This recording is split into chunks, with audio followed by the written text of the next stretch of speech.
Bonjour, mon cher Amulus. Bonjour, Monsieur Papy. Alors, ça va bien? Oui, ça va très bien, et vous-même? Bien sûr. Vous avez des petits problèmes de mémoire? Ah, ça arrive des fois qu'on a des petits problèmes de Oui, mémoire. mais c'est normal à votre âge. Ah, vous dites, hein? Oui, absolument. Les amis, ils trouvent pas ça, eux Oh, autres. bonjour, les amis. Bonjour. Non, les amis sont là, puis ils me disent toujours, « Ah, papy, t'as bien posé la question à Ramulus. » Ah oui, Oui. parce qu'ils disent, ah, Ramulus a très bien répondu. Oui, ça, ils disent toujours que Ramulus répond bien, là. Ça me fait plaisir de répondre à vos questions. Ben oui, mais c'est toujours de belles réponses. Des Ben fois un oui. petit peu difficile, là, mais la plupart du temps, c'est bien, hein? Ben oui, Ah, ça- oui, dans l'ensemble. Oui. Ah, mon cher Amulus, aujourd'hui, Mhm. il y a un ami qui se posait la question suivante, c'est-à-dire, est-ce que les animaux savent compter? Mais 1, c'est 2, 3, 4. C'est une très bonne question, ça. Ils vont pas à l'école? Ils ne vont pas à l'école.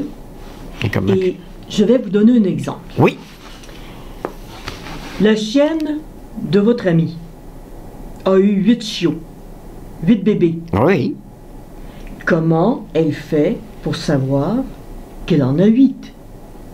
Parce que, vous savez, des petits chiots, hein, ça se promène un peu partout. Elle peut en perdre un, elle peut en perdre deux. Qu'est-ce qui lui dit Que c'est ses chiens? qu'elle en a encore 8 Mhm. ou qu'il n'en reste que 5? Bonne question. C'est-tu l'odorat? C'est quoi? Exactement. Vous savez que les chiens ont un odorat extrêmement développé, Oui. comme tous les animaux, Oui, plus que les mais humains. beaucoup plus. Mais ils ne savent pas compter. Ils y vont avec l'odorat. C'est-à-dire que si un de ces chiots disparaît, elle va le sentir. Elle ne le sentira plus, donc elle sait qu'il y en a un qui manque.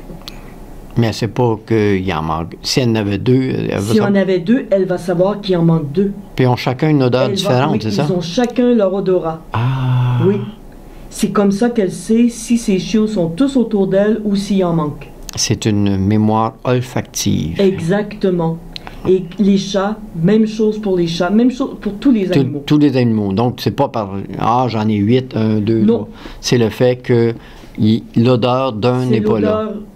l'odeur distincte de leur chiot, de leur chaton, de leur bébé, parce qu'ils ont chacun une odorat différente, une odeur différente. C'est ce qui fait qu'elle sait qu'il en manque un ou qu'ils sont tous là. Ah! C'est bien, hein? Ben, c'est bien.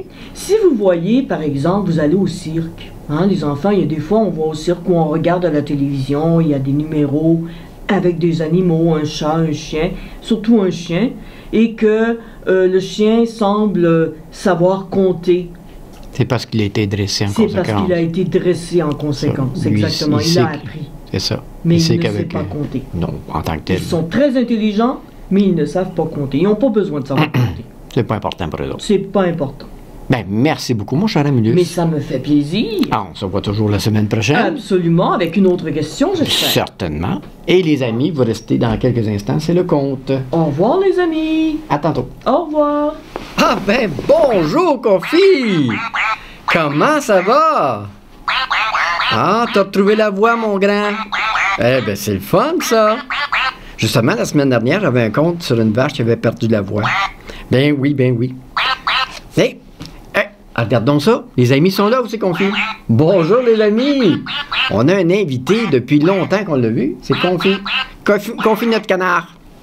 Oui! Hey, Confi, aujourd'hui, j'ai une histoire, mais c'est pas de canard. Non, c'est une histoire d'oie. Pas de doigt, doigt, l'oiseau, l'oie. OK. C'est l'histoire d'un oie qui apprend à voler. Oui, parce qu'ils ne savent pas tous comment voler, hein? Comme n'importe quel oiseau. Ah, vous êtes prêts, les amis? On y va.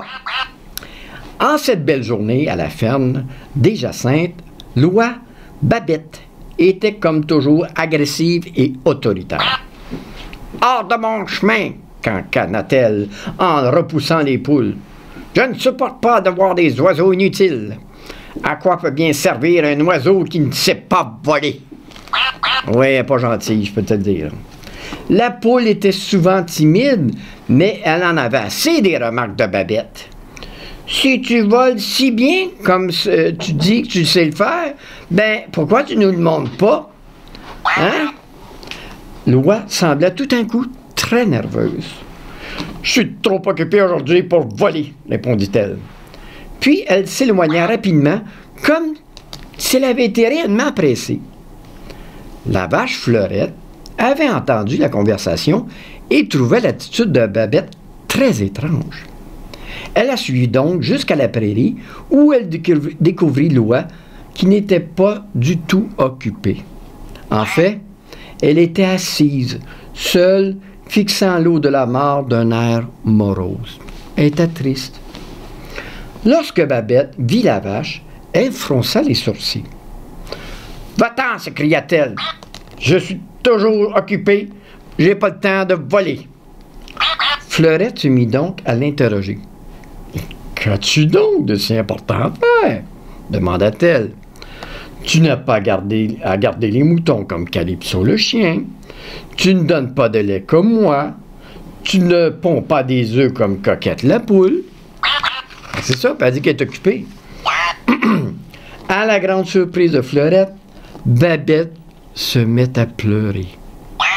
Des sanglots ressemblant à des klaxons d'une vieille automobile. « Couac, couac, couac !»« Allons, allons !» dit la vache. « Que se passe-t-il » Elle se pencha gentiment vers l'oie. « En fait, j'ai peur de voler. Je suis pas assez doué. Et si je peux pas suivre les autres oies? Et si je me perds? Ou si je m'écrase sur le sol et que tout le monde se moque de moi? » L'oie se remit à sangloter plus violemment. « Je veux pas que les autres sachent et se moquent de moi. »« Tu n'as pas été très aimable avec la poule, alors que tu ne sais même pas voler. »« Toi-même, » répondit la vache d'un ton sévère. Les sanglots de Babette redoublèrent d'intensité. « Je vais t'aider à t'entraîner si tu veux, » dit la vache. « Mais tu dois d'abord promettre d'être gentille avec les animaux de la ferme. »« Oh, OK, d'abord, » répondit Babette en bougonnant. « Mais je ne vois pas comment une vache pourrait m'apprendre à voler. » Ben, c'est sûr qu'à première vue, on ne voit pas beaucoup de vaches voler dans les airs, hein? « Je vais te montrer, » répondit Fleurette. Et elle mit un long « meuh ». Et soudain, toutes sortes d'oiseaux sauvages se posèrent sur la mare. « Voici mes amis, » dit la vache, et leur demandait s'ils voulaient bien apprendre à voler à Babette.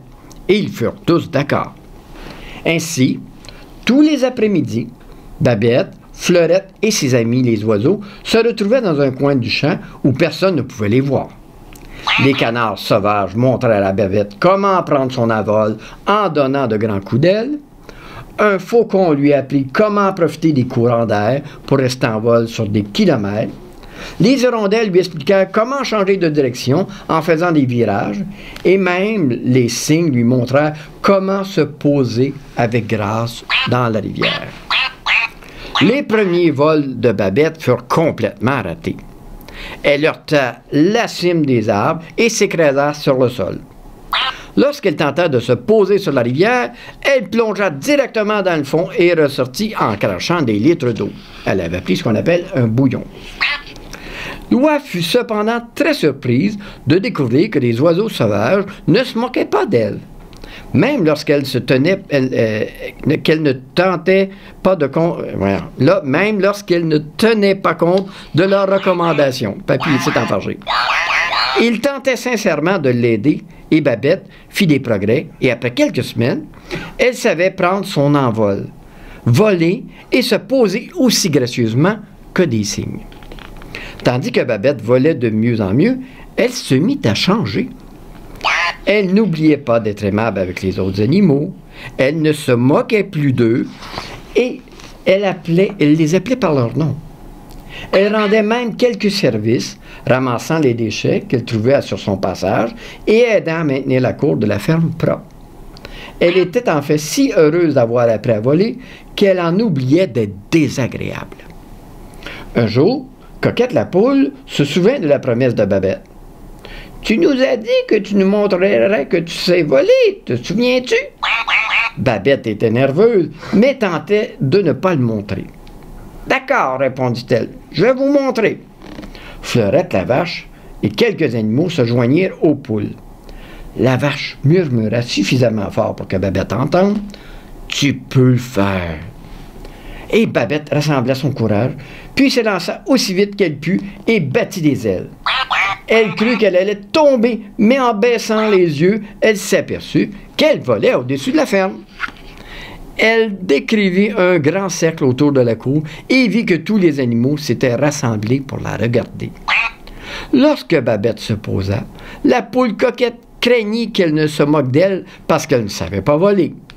Mais Babette lui dit « Je suis désolée, j'ai été dure avec toi. Voler est difficile. » Et la poule fut toute surprise. « Je ne pensais pas voir Babette être un jour aussi gentille, » dit le cochon bandit. « C'est incroyable! As-tu quelque chose à voir avec ça? » demanda-t-il à la vache. Mais la vache se contenta de faire un clin d'œil. Les animaux de la ferme pensèrent que Babette avait bien changé, et celle-ci était si heureuse qu'elle n'était plus jamais désagréable. Seule la vache connaissait en vérité le secret de Babette. Ben oui. Fait que Babette était gênée, puis elle ne savait pas voler, donc elle était méchante pour pas que les gens sachent qu'en réalité, elle ne pouvait pas voler. Fait que, mais c'est pas une façon de faire. Il faut le dire, franchement, qu'on est gêné, qu'on ne sait pas quoi faire, puis c'est tout. Puis tu vois, ça a bien été, elle a appris, puis tout est beau maintenant. T'as aimé ça? Bon. Les amis, vous autres aussi, ça a été? Bon, ben fait qu'on se voit la semaine prochaine pour un nouveau conte. Alors, à la semaine prochaine. Bye bye.